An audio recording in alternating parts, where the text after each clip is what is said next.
I honestly didn't think I was going to beat the game today. I thought I had. Man, it's game over, man. It's game over. It is unfortunately game over, me bun. Yep, What are we we gonna beat her. do? I thought it would take the full stream today to get to the final boss, and then I would have to spend some more time beating the final boss. The only complaint I have about the game was the drone usage and maybe parrying.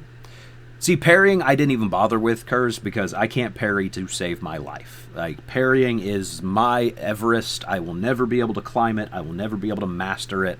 I've tried, and I just suck at it. The drone system, I think, is another one of those systems that could have really benefited from a lot more variety.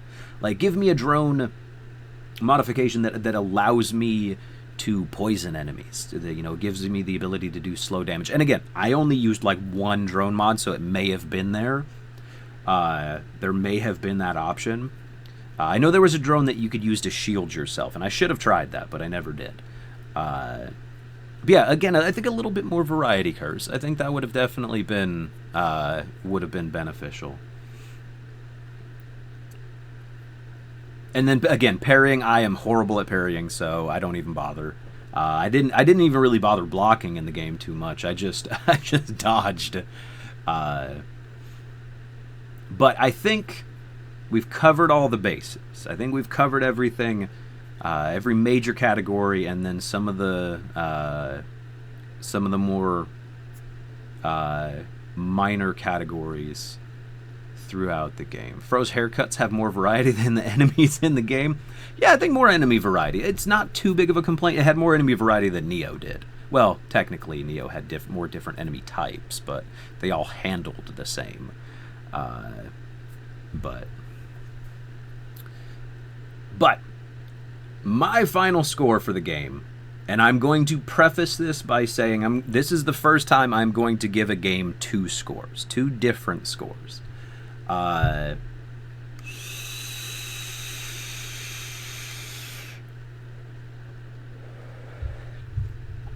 final score for the game, my objective, if you're going to purchase this game or not purchase this game based off of my advice, my objective review of the game is I gotta give the game a 7.5.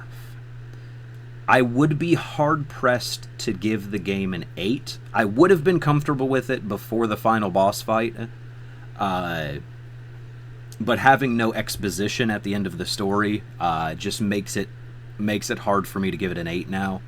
But my objective score of the game is a 7.5. The reason being is while the game does a lot of things well, the game doesn't truly excel at anything.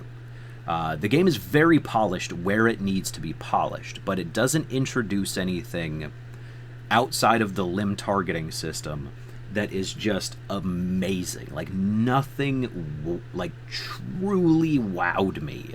And that's not a bad thing. That's fine. You don't want to take a huge leap and it be a flop. We took a small step. Now, I will say that I am excited for the prospect of a Surge 2, if there is a Surge 2. I am excited for the prospect of Surge DLC, because I think they could address a lot of my complaints in DLC. And while I'm giving the game an above average but just below great score, it's still a very, very, very solid game throughout. Now, the second score I'm going to give this game is my personal experience score. Personally, beginning to end, I thoroughly enjoyed this game. I really, really enjoyed this game. I enjoyed this game more than I enjoyed Neo, and that's a $60 full title release. And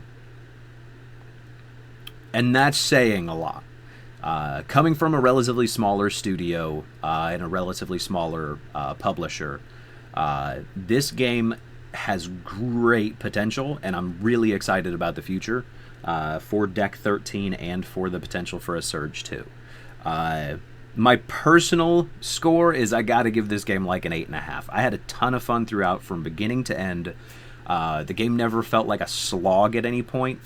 Well, when you get to the flamethrower dudes, that kind of felt like a slog because they're not complicated, they're just annoying from an enemy perspective. But yeah, I would have to give the game an 8.5 from the personal experience score. Objective, I gotta remove myself from personal bias score. I can't give it better than a 7.5. But would I recommend the game? Yes. Would I recommend paying full price for it?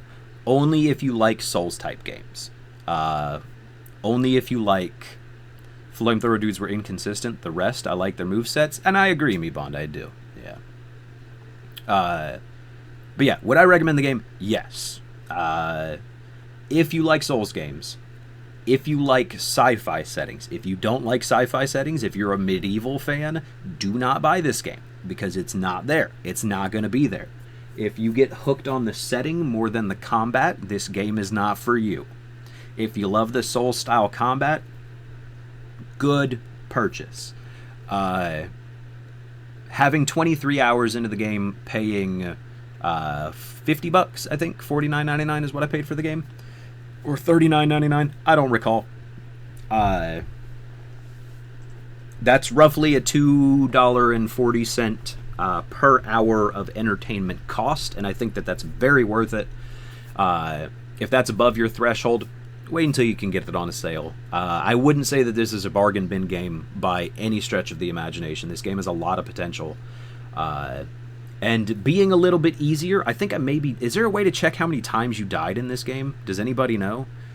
Because I think I probably died less than 50 times in the game. Notice that there weren't any normal types that took